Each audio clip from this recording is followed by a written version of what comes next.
I want to ask you here because James used the words bold and aggressive in his first response. I mean, I'm just wondering, and I'm just putting it out there, if one side is less bold and less aggressive and therefore perceived to be less confrontational, surely the other side will also adjust by default and that you'll get more of a middling of the ground there.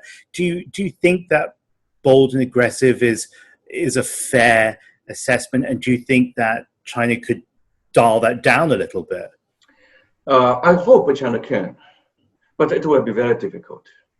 In fact, China by this time has not been able to tolerate the U.S. imposition of its value upon China.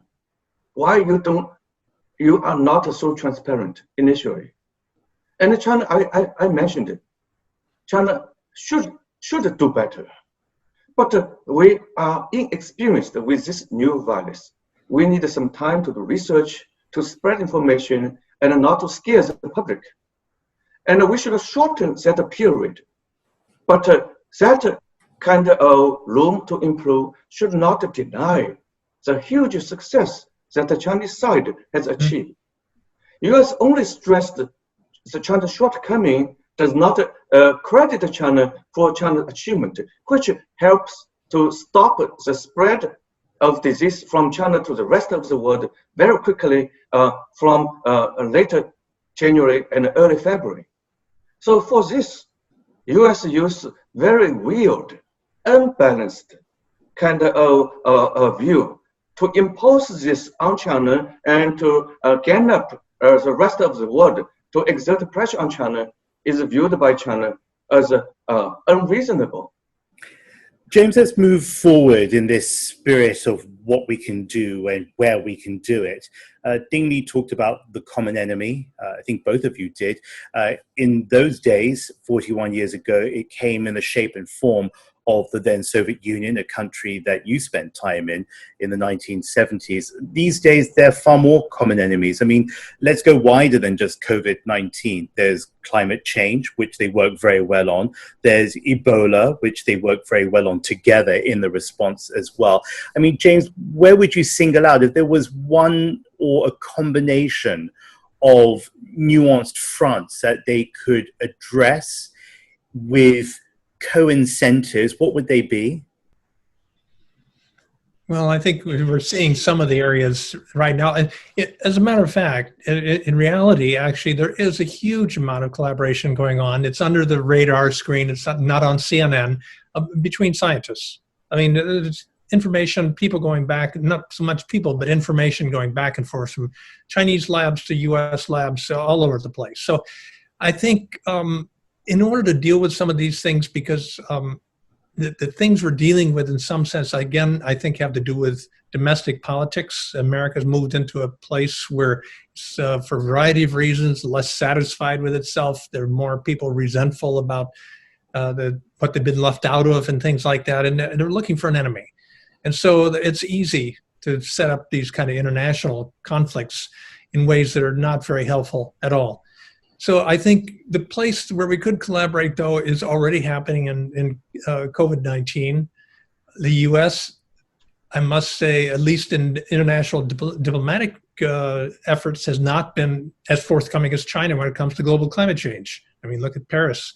And so, but we have this mood in America that somehow the people here have been left behind and they're angry about things, and not so much as an entire country. They just think about, I, as a lower middle class person, I don't see how my children are going to get ahead. Now, so this is something that then has this spin-off into these kind of conflicts that are emerging. I think hopefully with a new presidential team, we will go back to talking about the thing that's near and dear to Shen Dingli's expertise, namely nuclear proliferation and nuclear arms reduction. Right now, we're not doing that. We're moving, if anything, in the opposite direction. But I think the hope here is not so much in the daily news coming out of the White House, because right now we have a president who wants to be in the news every day just to see himself in the news. It has to do with the mid-level and the people-to-people connections that are still very much in place. They're including in the military, for example, U.S.-China military. There's more communication there than there is between the White House and I think in Beijing some days. So we have these things in place. Shen Dingli and I have been for years trying to say we need a whole generation of students who know each other as young people. And again, I'd come back to this, not that they would all agree on things, not that they would even like each other, but they would say, this is somebody who's really interesting from a society that I need to understand and collaborate with. And because I understand you, I can trust you enough that I can tell you an honest opinion and you tell me one. And so we're trying to build for the future. Can they actually do that now? I mean, I ask you both. You're friends, so that friendship's going to pervade any kind of barrier. But in your community, in the academic community, are you able to work now as freely as, say, the scientists are collaborating? And more importantly, the generations of students that you've been nurturing over decades, are they able to exchange in the same way? We have visa restrictions, we have ideological differences. Well, I'm fairly optimistic about it. Jim. No, we have a lot of students right here, right now from China, for example. I meet with them. We sit in classes and they can say, I have to explain to them, I say, you're going to hear some things from my American students that are going to surprise you and you won't like. But they're very diplomatic. They sit there and they listen and they come back with very objective, nuanced responses. And everybody walks out of there, they say, I never heard that kind of thing before at all. And so, yes, I remain optimistic on that. I don't think there's real reason to be, they cannot travel so much, but it's a face-to-face, in-person thing that creates networks for a lifetime. As Jim mentioned, China-US can do a lot. And actually, he and I have worked over more than a decade on WashU student, Washington University in St. Louis, and Fudan University student reciprocal visit and exchange. We have seminar, we have workshop, we have the on-site visit. We discuss a critical issue, which may be too heavy for our young student. How to make the world free of the threat of nuclear weapon. How to reduce. We divide our students to let them play the role of China, US, India, Pakistan, and North Korea. How all this country, we are different, but we presume the role of the other country in order to have the cooperative threat reduction. So India may no longer have a need for nuclear weapon because they feel secure.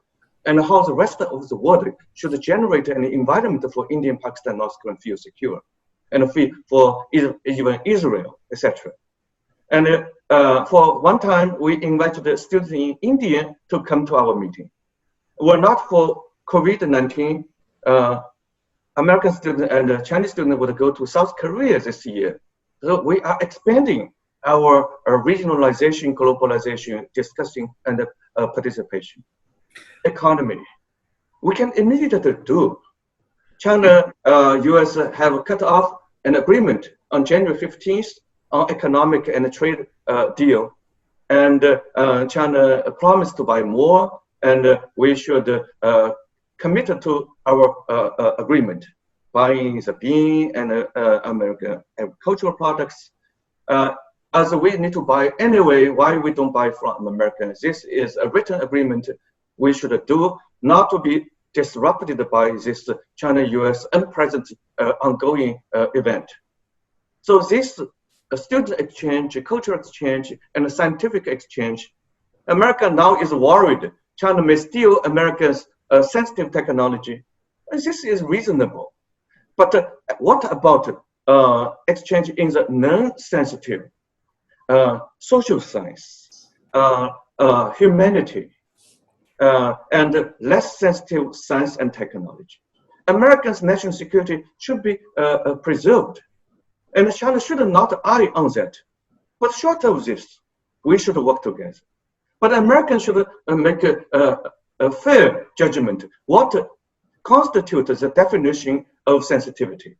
Don't have the blanket covering national security. So China-US scientific exchange should be totally distanced. So despite a very gloomy political atmosphere, I still think we can do a lot, like this webinar. American scholar and a Chinese teacher can exchange view under your leadership. That should never be cut.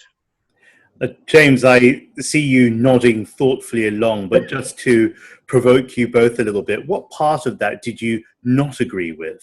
Well, I think Shen Dingli is always an optimist. So he's painting a picture of where we've been successful, I think. And actually, it gives both of us maybe too much credit, but in these kinds of discussions, the students oftentimes are surprised because I can oftentimes be more critical of the United States than he is, and he could be more critical of China than I am. And I think we need to be able to do that. I also continue to think, though, going back to an image you used at the outset here, James, when you talked about a global family.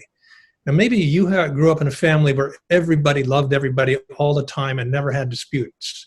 I don't think anybody did. Families are places where you are put together, you're going to be together if you like it or not, but you're people that you can have big disputes with. But it's the diversity in a family that is part of the family. And so learning that that's just the nature of international relations is something that's really important. And I think both in China and the US, we have to stop ourselves when we catch ourselves saying something like, well, basically, now you're starting to understand us better, so you could be more like us. So you could be more like us part is not likely to happen. How we can manage our differences without assuming that we could assimilate all to you to us, or you could assimilate all of us to you. That's where the conflict comes in a lot. The hurt feelings, the resentment, the nationalism.